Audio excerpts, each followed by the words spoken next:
maybe I will decide. I have the permission from Secretary Bello na sa kadami ng problema, kailangan na ninyo ng isang departamento. So, you will have a Department of OFW para sa inyo lang. Yung hospital,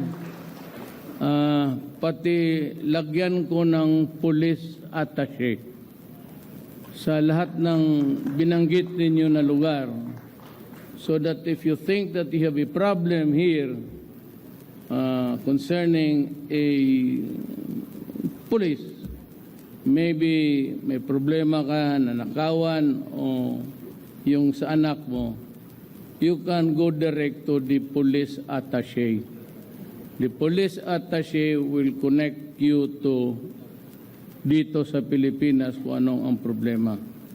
And they will be trained to help you in legal matters of how to do it in the meantime that you are not here to solve the problem. But just the same, there will be the same, same treatment for all of you.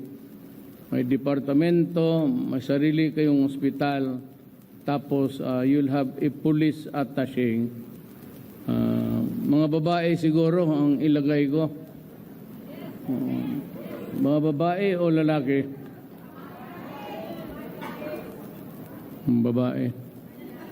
Sabi ko na nga ba itong, alam ko man kung bakit, matanda na yung mag-retire na ang ilagay ko doon sa kung lalaki.